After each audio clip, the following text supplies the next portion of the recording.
마가복음 15장 33절부터 41절까지 교독하겠습니다. 마가복음 15장 33절부터 41절. 제6시가 되매 온 땅에 어둠이 임하여 제9시까지 계속하더니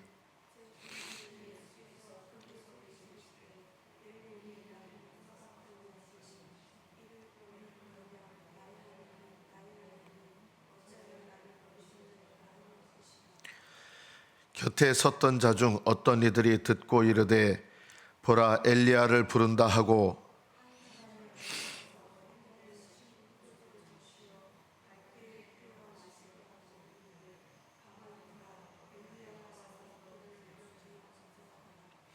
예수께서 큰 소리를 지르시고 숨지시니라.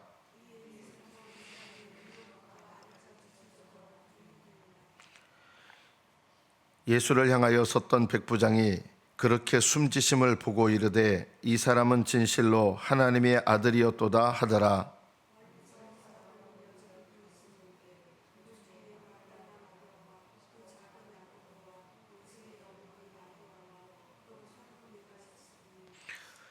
이들은 예수께서 갈릴리에 계실 때 따르며 섬기던 자들이요 또 이 외에 예수와 함께 예루살렘에 오른 여자들도 많이 있었더라. 여기까지 받들어 읽겠습니다. 예수님께서 십자가에 달리신 시각은 오전 9시 경이었습니다. 예수님께서 군병들에게 붙잡히셨던 시각은 그날 새벽입니다. 여러분, 요즘의 재판 과정을 한번 생각을 해보십시오. 새벽에 잡혔는데 그날 사형을 당했습니다.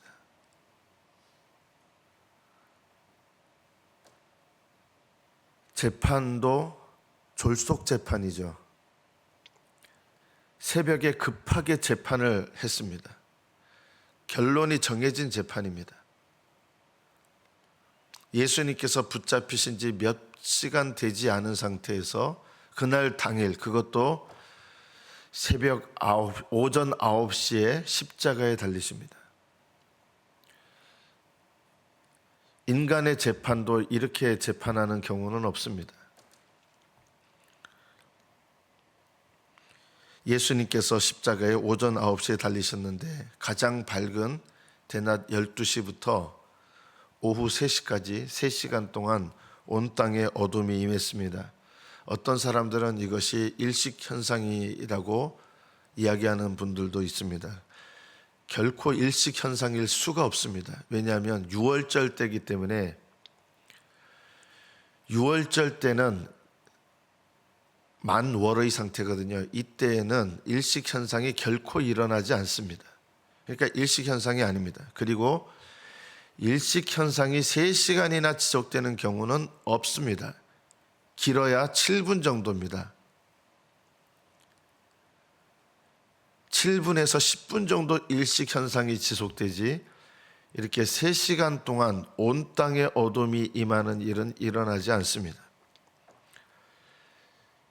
요엘서 2장 3절에 보면 여호와의 크고 두려운 날이 이르기 전에 해가 어두워진다는 예언의 말씀이 있습니다.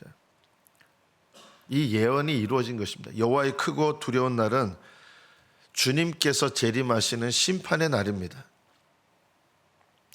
크고 두려운 날이 임하기 전에 그 전조로 먼저 해가 어두워지는 일이 있습니다. 예수님께서 이 땅에 사람으로 오신 초림, 그리고 예수님께서 이 땅에 오시는 재림의 날까지 성경의 말씀으로 보면 이 날은 한 날입니다.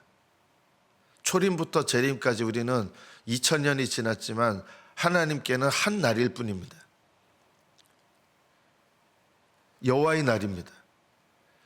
예수님께서 이 땅에 오셔서 믿지 않는 자에게는 이미 심판의 날이 되기 때문에 여호와의 날은 구원의 날이면서 동시에 심판의 날입니다.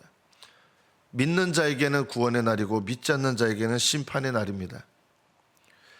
그리고 예수님께서 다시 이 땅에 오실 때 믿는 자들에게는 온전한 구원의 날이 될 것이고 믿지 않는 사람에게는 애곡과 슬픔과 진노와 심판의 날이 될 것입니다. 그래서 심판의 날로 이 하나님의 날이 임하기 전에 해가 어두워지는 것입니다. 예수님께서 십자가에 달리셨을 때 왜 해가 어두워져서 온 땅에 어둠이 임했을까요? 이것은 하나님께서 우리의 죄를 담당하신 예수님께 진노하셨기 때문입니다. 하나님께서는 십자가에 달리신 아들에게 모든 진노를 쏟아 부으셨습니다. 예수님의 벌거벗은 몸을 가리시려고 어둠이 임했다. 잘못된 해석입니다. 그렇지 않습니다. 예수님께서는 손과 말이 못 박히신 이유는 어린 양이셨기 때문입니다. 어린 양을 죄를 담당케 하고 죽이기 전에 뿔에 메어놓습니다. 제단 뿔에 어린 양을 메어놓습니다. 도망 못 가게. 예수님께서 손과 발이 십자가에 못 박히신 이유는 우리의 죄를 담당하신 어린 양으로 하나님의 진노를 받기 위해서 못 박히신 것입니다. 그리고 십자가 위에서 그 어둠의 날, 그 어둠의 시간에 우리는 헤아릴 수 없는 그 무한한 시간에 예수님은 우리의 모든 죄를 담당하시고 하나님의 진노를 대신하여 받으셨습니다. 그리고 그 모든 진노가 끝났기 때문에 하나님의 진노가 부어졌기 때문에 어둠의 때가 끝난 것이고 그 어둠의 때가 끝날 쯤 예수님께서 숨지시면서 다 이루었다 큰 소리로 외치십니다. 다 이루었다는 말은 두 가지의 의미가 있습니다. 예수님께서 이 땅에 오셔서 우리를 대신하셔서 하셔야 될 큰 두 가지 일이 있습니다. 하나는 율법의 요구를 이루시는 것이고 또 하나는 율법의 저주를 받는 것입니다. 예수님의 십자가의 죽음은 이 두 가지를 다 이루시는 일입니다. 율법의 요구가 무엇입니까? 율법의 요구는 율법을 100% 지켜서 의를 이루는 요구입니다. 예수님은 죽기까지 순종하셔서 의를 이루셨습니다. 그래서 다 이루신 것입니다. 또 예수님은 율법의 저주를 담당하셔야 됐습니다. 우리의 죄를 담당하시고 십자가에서 죽으셔야 우리 대신 율법의 저주를 담당하시고 죽으시는 것입니다. 그래서 십자가의 죽음은 율법의 요구를 다 이루셔서 의를 이루신 의의 성취이고 우리의 죄를 담당하셔서 율법의 저주를 받으신 심판의 성취입니다. 그래서 하나님의 의와 하나님의 심판이 완전히 이루어진 때가 바로 이 십자가의 죽음입니다.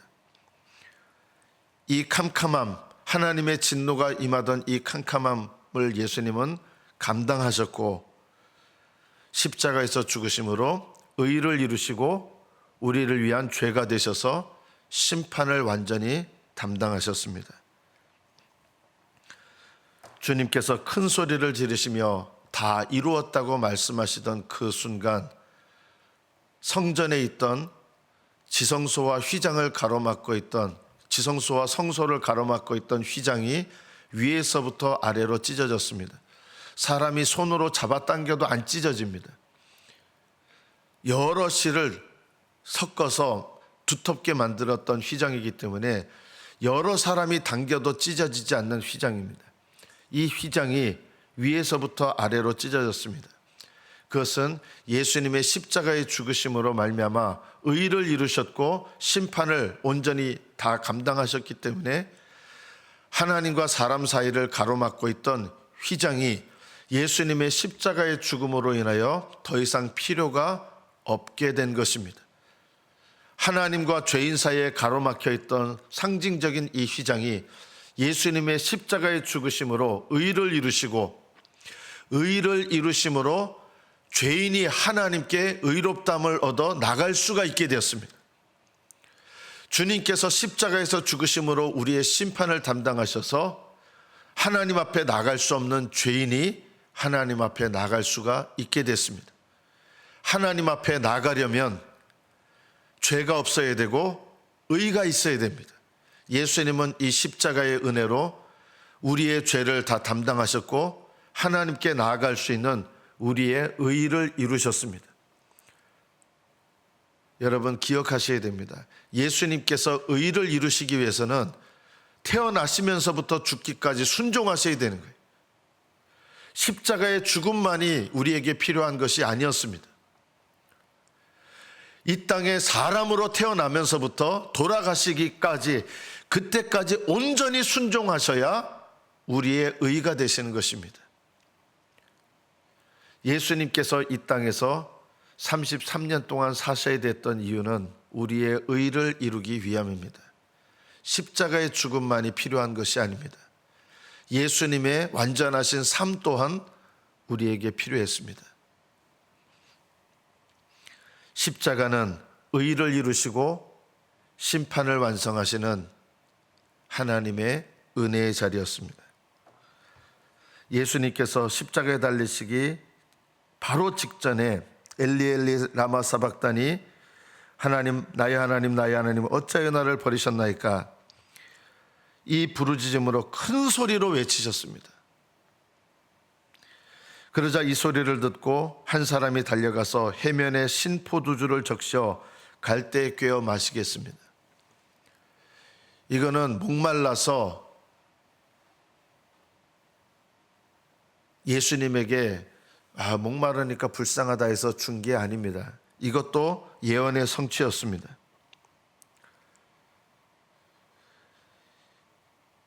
시편 69편 21절 말씀에 의하면 이것은 예수님에 관한 예언입니다. 그들이 쓸개를 나의 음식물로 주며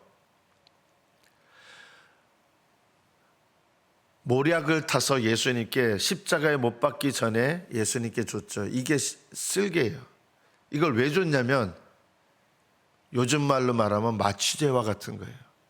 십자가에 못 박히는 고통을 경감시켜주기 위해서 쓸개 탄 물을 예수님께 해면에 꿰어 마시겠습니다. 그러나 예수님은 마시지 않습니다. 왜냐하면 우리를 위하여 고통을 그대로 감당하셔야 되기 때문입니다. 돌아가시기 직전에 신포도주를 준 것은 시편 69편 21절에 의하면 목마를 때에는 신포도주입니다. 초를 마시게 했습니다. 이 시편 69편 21절의 말씀을 응하게 하시기 위해서 예수님은 또 하나님은 하나님의 역사하심으로 신포도주를 예수님 입에 대게 하신 것입니다. 이것으로 예수님께서 자신에 관한 말씀을 온전히 이루신 것입니다. 신포도주를 적셔서 주었다는 것은 무슨 의미입니까? 목마르니까 불쌍하다 해서 준 게 아니라요, 조롱하는 거예요. 야 마셔 하면서 이렇게 한 거예요. 불쌍히 여겨서 준 게 아니라 조롱한 거예요. 우리가 이것을 어떻게 적용해야 됩니까? 우리는 형제들을 위해서 예수님께서 조롱받으시고 고통받으셨다는 것을 기억해야 됩니다. 주님은 나를 위해서 조롱받으셨을 뿐 아니라 형제의 죄를 위해서도 조롱받으셨습니다. 이 말은 뭐냐면 우리는 다른 형제들을 결코 조롱해서는 안 된다는 뜻입니다. 이것을 적용하십시오. 우리는 믿는 형제들이 때로는 어리석은 행동, 믿음에 못 미치는 행동, 왜 저 사람은 저렇게 행동할까? 왜 저 사람은 저런 식으로밖에 말을 못하지? 예수 믿는 사람이 왜 저래? 하면서 믿는다고 하면서 저래? 우리는 형제들을 조롱하지 않습니까? 우리가 기억해야 될 것이 있습니다. 예수님은 그 조롱받아야 될 죄를 위하여 십자가에서 죽으셨습니다. 그래서 형제를 조롱하는 것은 형제를 위하여 조롱당하신 예수님의 십자가를 무시하는 행동이 됩니다. 우리가 이것 하나를 늘 기억하며 적용할 필요가 있습니다. 형제를 조롱하지 마십시오. 형제를 조롱하는 것은 그를 위하여 십자가에 달리신 예수님의 십자가를 무시하는 것입니다. 형제들을 향하여 조롱하며 말을 하지 마십시오. 그 사람의 행동이 얼마나 우습게 보이든 얼마나 하찮게 보이든 심지어 그 사람의 죄가 드러나서 야, 믿음이 저 따위밖에 안 됐어? 이런 마음이 혹시 들 수도 있습니다. 그러나 우리는 조롱해서는 안 됩니다. 왜냐하면 예수님께서 위하여 죽으신 형제고 조롱당하신 형제이기 때문입니다. 믿는 우리들이 다른 형제들이 때로는 말이나 행동과 그 생각을 통해서 참 한심하다 이렇게 느껴질 때도 우리는 그들을 위해서 조롱해서는 안 됩니다. 예수님께서 십자가로 담당하신 것을 기억하고 그 영혼을 위하여 진지하게 기도해주고 중보해주고 돕는 자가 되어야 됩니다. 이것이 그리스도인입니다. 오늘 말씀해 보면 예수님께서 큰 소리를 지르시고 숨지시는데 다 이루었다. 큰 소리로 다 이루었다 하셨습니다. 그리고 맨 마지막으로 아버지 내 영혼을 아버지 손에 부탁하나이다. 예수님께서 십자가에서 우리의 죄를 담당하신 어린 양으로 진노를 받으실 때는 하나님을 아버지라 부르지 않으셨습니다. 나의 하나님 나의 하나님 어찌하여 나를 버리셨나이까. 십자가에서 예수님은 버림당하셨습니다. 진노를 받으셨습니다. 그리고 그 진노가 다 이루어졌기 때문에 예수님께서 이 땅에서 남기신 마지막 말씀은 아버지 내 영혼을 아버지 손에 부탁하나이다. 큰 소리로 하셨습니다. 다 이루었다는 말씀도 큰 소리로 하셨습니다. 엘리 엘리 라마 사박다니도 큰 소리로 하셨습니다. 다 이루었다 큰 소리로 하셨습니다. 그리고 마지막 말씀 아버지 내 영혼을 아버지 손에 부탁하나이다. 이것은 승리의 외침으로 그냥 예수님 돌아가시면서 우리 영화에서 보면 너무 힘 빠진 목소리로 아버지 내 영혼을 이렇게 하지 않으셨습니다. 그것은 영화가 잘못 표현한 겁니다. 큰 소리로 아버지 내 영혼을 아버지 손에 부탁하나이다 하면서 승리의 외침으로 하나님께서 진노하시던 하나님께서 그 진노가 끝나고 아버지가 되신 것입니다. 이 말씀은 너무나 중요한 말씀입니다. 예수님께서 그 죄를 담당하신 우리도 예수 그리스도 안에서 하나님이 아버지가 되신 것입니다. 그래서 힘없이 아버지 제 영혼을 아버지 손에 부탁하나이다 이렇게 하신 것이 아니라 큰 소리로 아버지 제 영혼을 아버지 손에 부탁하나이다 하면서 예수님은 승리의 외침으로 마지막 외침을 외치시고 숨을 거두시고 돌아가신 것입니다. 예수님께서 돌아가셨을 때 성소 휘장이 갈라져서 하나님과 사람 사이를 가로막던 장벽이 무너졌고 그리고 예수님의 나의 의가 되심으로 하나님께로 나아갈 수 있는 길이 열린 것입니다. 하나님께서 위로부터 아래로 위로부터 찢어졌다는 것은 하나님께서 하늘로부터 찢어 놓으셨다는 것입니다. 그 아들의 십자가의 죽음을 통해서 우리에게 죄를 만족시키시고 죄에 대한 형벌을 만족시키시고 의를 이루셔서 하나님께서 그 길을 예수님을 통해서 십자가에서 죽으신 예수님의 육체를 통하여 하나님께 나아가는 길이 열리게 하신 것입니다. 이것이 성소 휘장이 찢어진 이유입니다. 그리스도인에게는 하나님께로 나아가는 길이 열렸습니다. 그리고 이 길을 믿는 사람은 저는 그래서 이 길을 진짜 믿는 믿음이 뭐냐? 주님께 나아가는 것입니다. 기도하는 것입니다. 하나님께 아버지께 나아가는 것입니다. 이 길을 믿는 사람은 아버지께 나아갑니다. 예수님을 통해서만이 하나님께 나아갑니다.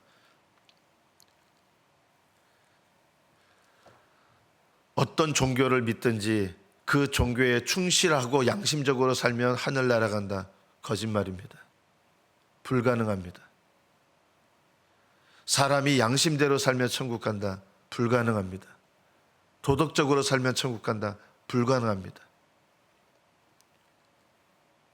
예수 그리스도와 믿음으로 연합하여 주님과 동행하는 자들이 날마다 하나님께 나아가고 또 날마다 하나님께 나아가는 자들이 영원한 하나님 나라로 들어가는 길을 걷게 되는 것입니다. 우리가 마지막 오늘 본문의 말씀을 기억할 필요가 있습니다. 우리는 자리를 지켜야 됩니다. 제자들이 다 도망갔습니다. 그 자리를 지킨 사람은 예수님의 어머니 마리아, 그리고 향유옥합을 깨뜨려서 예수님께 부었던 막달라 마리아, 그리고 예수님의 이모죠, 마리아의 동생 살로메, 이 세 여인이 예수님께 여전히 남아 있었습니다. 그리고 이 여인들이 예수님께 새벽에 향품을 가지러 왔다가 부활하신 예수님을 만나게 됩니다. 그리고 이 세 여인 중에서도 가장 먼저 예수님을 만난 사람은 어머니 마리아가 아니라 막달라 마리아였습니다. 왜냐하면 막달라 마리아가 예수님을 가장 사랑한 여인이었기 때문입니다. 그리고 예수님은 자기를 가장 사랑했던 막달라 마리아에게 그 여인을 통해서 자기의 장례를 향유옥합을 깨뜨려 붓게 하셨을 뿐만 아니라 부활하신 첫 모습을 가장 첫 번째로 막달라 마리아에게 나타내셨습니다. 주님께서 우리에게 요구하시는 믿음은 사랑입니다. 물론 사랑은 믿음이 아니지만 믿음의 결과입니다. 주님께서 베드로에게도 찾아오셔서 질문했던 세 가지는 네가 나를 사랑하느냐입니다. 어떤 사람이 예수님께 이런 질문했습니다. 모든 율법 중에 가장 중요한 게 뭡니까? 하나님의 명령 중에 가장 중요한 게 뭡니까? 예수님께서 대답하셨습니다. 모든 율법은 이 두 가지로 요약할 수 있다. 마음을 다하고 뜻을 다하고 힘을 다하고 목숨을 다하여 주 너의 하나님을 사랑하라. 둘째는 그와 같으니 내 이웃을 네 몸과 같이 사랑하라. 예수님을 믿는 자들에게 주님께서 가장 요구하시는 믿음의 태도가 무엇인지 아십니까? 충성하셔야 됩니다. 열심 내셔야 됩니다. 그러나 그것들보다 더 중요한 것이 있습니다. 주님을 사랑하는 것입니다. 마음을 다하고 뜻을 다하고 힘을 다하고 목숨을 다하여 주님을 사랑하는 것, 하나님을 사랑하는 것, 형제를 사랑하는 것, 이것이 주님께서 우리에게 원하시는 첫 번째입니다. 여러분 마음에 안 드는 형제들을 바라보실 때 그 사람을 위해서 주님께서 죽으셨다. 이것을 기억하십시오. 누군가 조롱하고 싶은 사람, 왜 신앙생활 저따위로 해? 이런 마음이 드는 형제를 생각하실 때도 주님께서 그 사람을 위하여 죽으셨다. 이것을 생각하시고 형제들을 주님의 십자가를 통하여 바라보시는 저와 여러분 되시기를 축복합니다. 기도하겠습니다.